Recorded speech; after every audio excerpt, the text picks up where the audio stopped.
Hey, my name is Rowan Smith and I want to welcome you to the Training for Trekking podcast.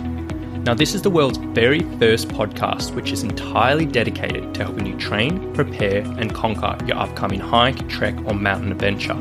So once a week, I'm going to be giving you quality and practical information on the subjects of physical preparation for trekking, dealing with altitude and nutrition on the trail, so you can know everything you need to be doing to have the best chance of a safe, enjoyable and successful adventure. So now you know what you're in for. Let's get into today's episode. Alright, hello guys. Today we are talking all about what to do on your rest days from training. Now, this particular episode is inspired by a post which was in the Training for Hiking and Trekking Facebook group the other day. And one of the members posted up and said, look, I enjoy my training, I enjoy my hiking, and I know I do need to have certain rest days and recovery days. I can't train and exercise every single day. But what I find is, I get sort of itchy feet, on these days. I feel like I should be doing something. I feel like I should be still exercising. And he does find that a little bit of a struggle. And he was asking for some ideas around, what else can you do on a recovery day or a rest day, which, might not just be completely sitting around and relaxing, but, keep you moving, keep you positive and sort of help with those itchy feet. So today I thought I'd just explore a whole bunch of different ideas around what a hiker can use on these rest days or recovery days in between your training. And if you are in this situation, if you do get a little bit of itchy feet, you can use one of these. Or alternatively, if you sort of find yourself falling into the trap of always training hard and you're aware that, hey, maybe I do need to give my body a little bit extra break, maybe you can use one of these ideas to sub out one of your other training sessions and take the intensity down for the week a little bit or whatever it may be. So there are a few different situations you can use this, and I'm just going to throw a whole bunch of different ideas at you. Now, when we are talking about rest days, it doesn't have to mean complete rest. I'll say that. Some people will thrive off that. Some people will enjoy just having days they don't have to think about training or whatever it may be. But you don't have to consider a day off as a complete rest. What you can consider and you can shift your mind to is classify this more as a recovery day as opposed to rest day. So you're still, letting the body rest and recover, but what you're doing, instead of just sitting around taking it easy, you're doing small actions just to promote recovery, to help your body bounce back after these sessions, to help keep the body moving around, and it can be pretty beneficial.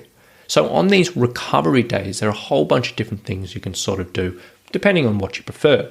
Now, first and foremost, really simple one that any hiker can really do for recovery is just doing casual, unloaded walking. Now, if you're training, typically, you're doing sort of loaded pack walking or hill or stair sessions or just quick walking or whatever it may be, literally just doing a 15-20 minute walk, that can be classified as recovery.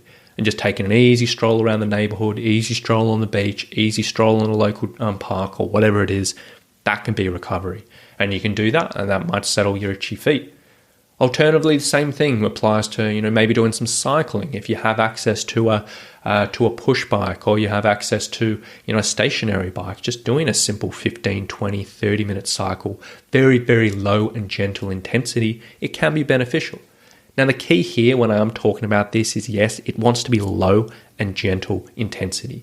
So you should be feeling any of these things I'm going to recommend today, feeling energized at the end, feeling like you should have been able to do loads more, and not feeling like it was a training session. And that is pretty important when it comes to this type of recovery we're talking about.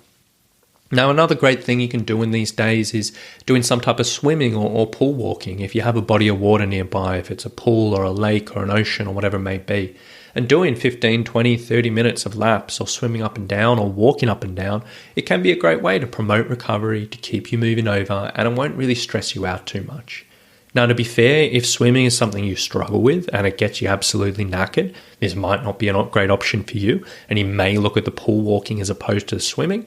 But if you're a natural swimmer, if you're comfortable with that, then, absolutely go for it. Now, another things you can look at is really, any other type of sort of easy, almost fun activity that's still, it might be exercise in quotation marks, but it's not really classified as training. So it might be, if you're lucky to live enough near a beach, it might be going out snorkeling, it might be doing some paddle boarding or some kayaking or canoeing or something really casual like that. It might involve walking the dog. It might involve, playing some golf or whatever it may be. Something that you're still moving around, you're still getting exercise, but it's not strenuous and it's fun. Any of those can fit into a rest day as long as they're not strenuous, and they can be a good option. Alongside that, other things you could look at is, physical housework, which a couple of people recommended in the group. Mowing the lawn on your days off. If that doesn't absolutely tax you, that can be a great option. Doing some light or, moderate gardening, something, again, that's not going to absolutely knacker you, but doing something like that. So physical housework, you could even line up your one day a week if you got particular garden chores you need to do or whatever it may be. That could be a good option. Now, other things that really can go into this is sort of like gentle relaxation not relaxation, but more gentle forms of exercise. So any type of yoga, as long as it's not super strenuous, can be a great thing to do on these sort of days off in quotation marks. Doing Pilates as well, as much as Pilates is, it's not as quite as relaxing as yoga. It's still not high intensity. It's still not high impact, and it can work well here. The same things for stretch routines or foam rolling on your recovery days, and this is what I get a lot of my hikers to do. Spend 10 minutes stretching or spend 10 minutes foam rolling and use that. So many different options here. Now, a last couple I want to mention, and they're a little bit sort of out of the normal, but they can be relatively effective, is particularly if you do get antsy feet and you have been training hard and you feel like you still should be training and you're struggling to pull yourself back, these two can be a good option. The next one is sled sessions. So if you have access to a sled in a gym and spending 20 minutes, 30 minutes pushing and pulling a sled up and down a track with a light resistance, it shouldn't be heavy, but with a light resistance, that can be classified as recovery. Because the way that you're actually working with the sled, you're not doing some particular muscle movements which sort of are strenuous. It's just push, pull, pull. Very, very, very, very simple. It's enough to get the body moving, and doing something light there can be pretty effective. In the same vein, if you really particularly love strength training and that's something you enjoy doing a really lighter strength session, it can also be considered recovery. So what you might do here is just sort of take your normal strength sessions and just reduce the time by half, and maybe reduce the weights by 2/3 or half. And again, you're going to walk out of this session feeling fresh. It's not going to be difficult. But that's pure action of going through these movements and going through strength things. When they're not strenuous, that can still be classified as recovery if you're relatively strong already and if you do enjoy it. So there's a whole bunch of different options there when it comes to your rest and recovery. And really when it comes down to it is what is going to fit you best. What is going to make you enjoy doing things? And what are you going to enjoy doing? What's not going to be too strenuous for you? And what's going to make you feel good after doing it? For some people, as I said before, they'd much prefer to take their off days and just concentrate on other things and not focusing on exercise. But if you are the type of person who likes to be doing something every day, if you do get itchy feet if you're not doing anything, if you do get that feeling of guilt if you're not doing anything, choose one of these options, slot it into those rest days or those days off, and hopefully it will help.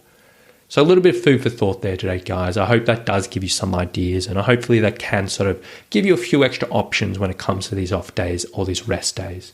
Now, if you were interested in learning a little bit more about this, maybe you're interested in learning some other recovery techniques, maybe you're interested in some other workouts that may fit into here, or you just had some random questions about today's episode, I would absolutely love if you come and find me in the Training for Hiking and Trekking Facebook group. Now, as I always say, in that group, I'm always happy to expand on these ideas, share extra tips, share extra workouts and exercises, and whatever it may be. So if you want to get involved, that's the Training for Hiking and Trekking Facebook group. I'll leave a link in the show notes below.